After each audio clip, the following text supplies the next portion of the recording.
My name is Alize Morris, a secured party creditor under the UCC-1 filed in Florida. American National being held in custody in Gulf County. I'm the agent of the said principal. Who wrote that for you? I did. Why do you need to read it if you know what you're talking about? Just memory. Okay. Tell me what the 14th Amendment says. All right, folks, we've got an absolute banger of a court hearing today. This one features a sovereign citizen going head-to-head with a no-nonsense, sharp-witted judge. And let's just say, it does not go well for the sovereign citizen. The judge doesn't waste any time calling out all the nonsense, and he absolutely dismantles the guy's scripted arguments. It's honestly hilarious watching the sovereign citizen completely lose track of what he's even trying to say. Total train wreck. Let me know in the comments what you think about this mess, and if you enjoy this kind of courtroom chaos, be sure to like and subscribe. All right, let's dive into the madness. Mr. Morris, I know Mr. Hill was representing you in the 23-174 case. You're here for an arraignment on the 24 CF49 case. Has your financial circumstances changed? No, sir. All right, I'm going to appoint the law officer Henry Mark Sims to represent you in the 24 case. I go state this to the court. You raise your right hand and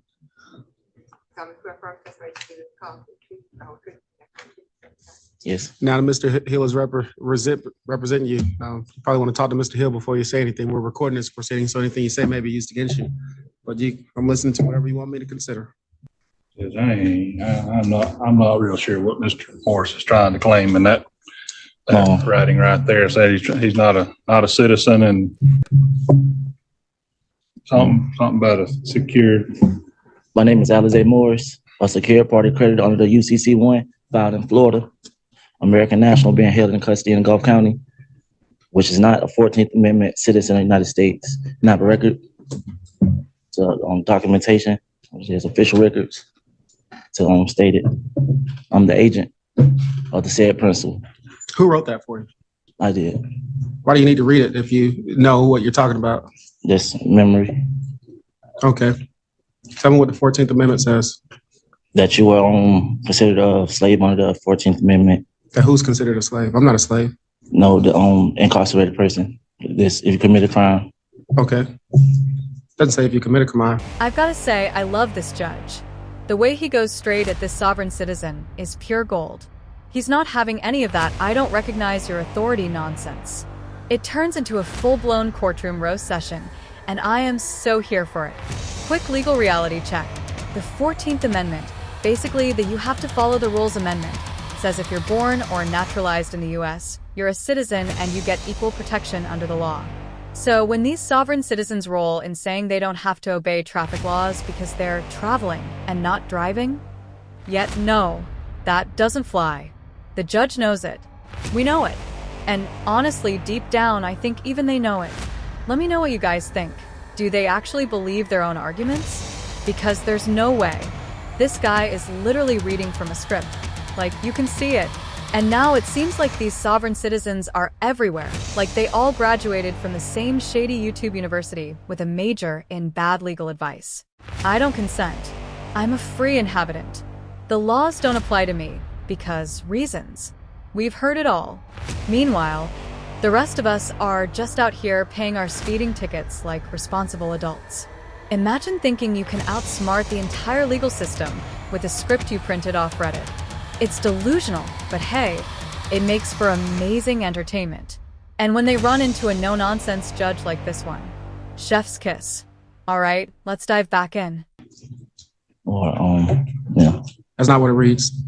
I got the 14th Amendment really wasn't in the book. What book? The book that we had in the back.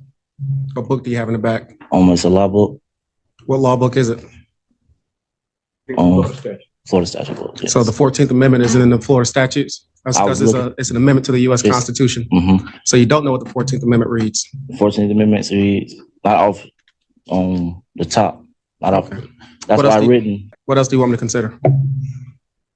That I'm a secure party creditor under the UCC-1. Tell me what the UCC-1 reads. I wish I had my documentation in front of me to present it all the way. I wish I had someone here that was supposed to be here so I can have it. I asked you who wrote that for you. You said you did. I wrote it. Yes. So do you know what you're talking about? Yes, sir. All right, so tell me what the UCC 1 reads.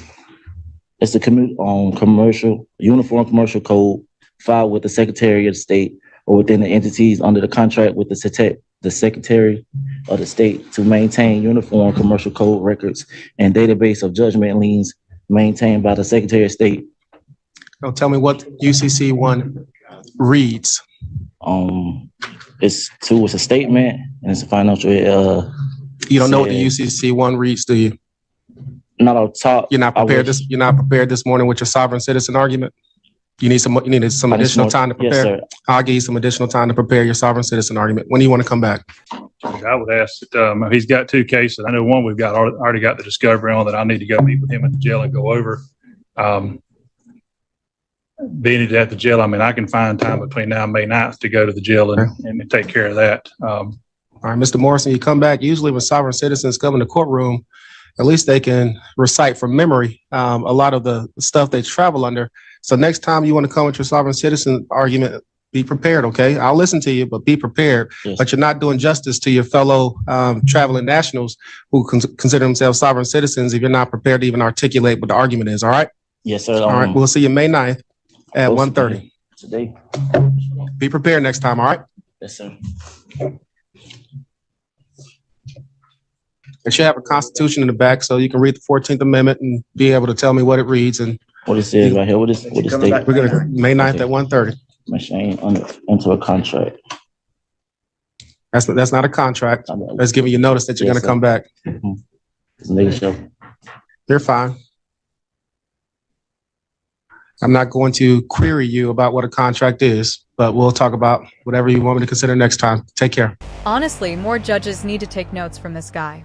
He didn't just shut the sovereign citizen down, he completely dismantled him, made him look like an absolute clown, sent him packing, and even made him come back for a later hearing. Total domination. Major props to the judge for staying calm, composed, and still dropping the legal hammer. Because, let's be real, we see it way too often. Sovereign citizens barging into court, interrupting every 2 seconds, wasting time like the whole world revolves around them. It's frustrating, but watching a judge actually handle it with authority, incredibly satisfying. And here's the part that really gets me. Who do you think is footing the bill for all this nonsense? That's right, us, the taxpayers. Every minute wasted on these made-up legal theories is a minute of real court resources burned. The judge's time, the clerks, the bailiffs, it all costs money. And meanwhile, actual cases get delayed because someone thinks traffic laws don't apply to them. Like, seriously, just pay the fine and move on. But no, they'd rather turn it into a circus and act like the Constitution is some personal get-out-of-jail-free card. Anyway, I'll wrap it up here. Let me know in the comments what you thought of this hearing. Was this judge a total boss, or what? Do we need more like him? Or do you think he was too harsh? I love reading what you guys have to say. And if you're into content like this, don't forget to hit that like button and subscribe. I've got plenty more coming your way. Thanks so much for watching. I really appreciate the support. And as always, take care.